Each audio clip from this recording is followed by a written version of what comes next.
Expanded reason, it's an expression which I liked very much from the beginning when I happened to participate as a member of the jury of this important prize.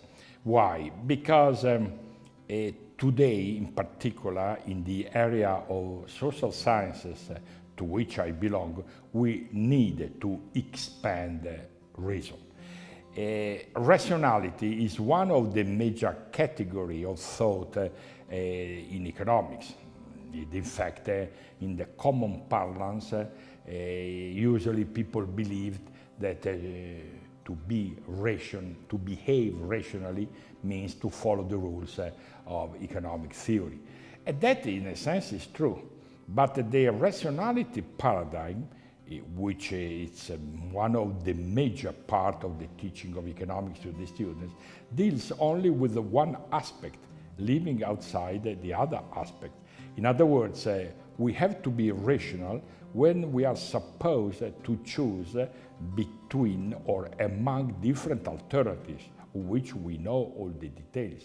But when we come to questions such as what is the purpose, ultimate purpose of life, the ultimate purpose of business activity, what is the ultimate purpose of living in a democratic society instead of a non-democratic society, it is obvious that the common rationality paradigm is not of particular use.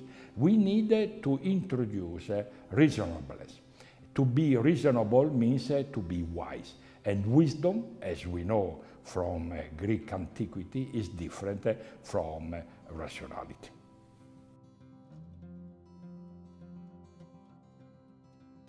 As I was saying in today the discussion with a colleague of mine, Professor Schuch, who is highly respectable not only in his country, the United States, but also elsewhere, we come from a period which started a quarter of a century ago, during which the vast majority of economists realized that time has come to expand the economic reason.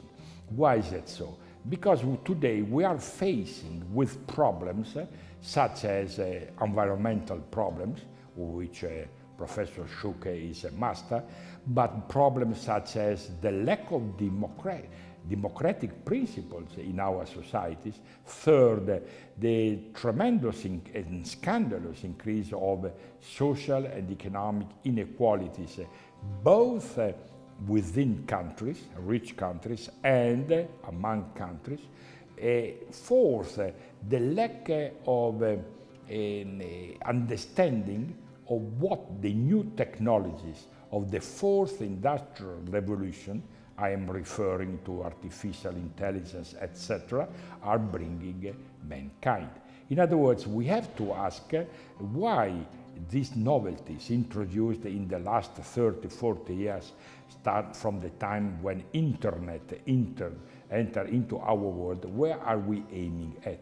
And as we know, when we come to this type of problems, we are facing today two different, let's say, schools of thought. One is the one represented by the transhumanist. And the transhumanists, they have their, let's say, headquarters at the University of Singularity in California, not very far from Los Angeles. It is called like that. University of Singularity, if I recollect properly, was founded 10 or 12 years ago. Kurzweil, Ray Kurzweil, is the leading guide of this group of scholars. The other school of thought is what is called neo-humanist. And the neo-humanist, in more recent times, more recent with respect to the other one, are getting around. For instance, in the same California, has been created 3 or 4 years ago, in what they call Research Institute for Humanistic New Technologies or something like that. And the same is true in Europe.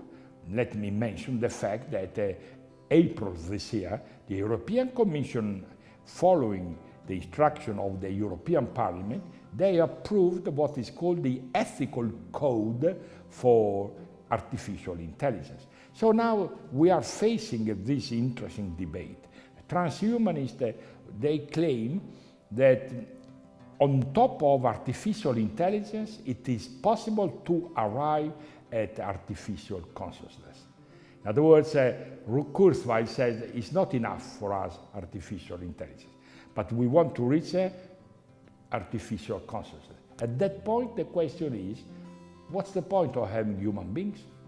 Because the very moment that we have machines which are endowed both with artificial intelligence and artificial consciousness, we can say that we can go beyond mankind. That is why it is called transhumanist.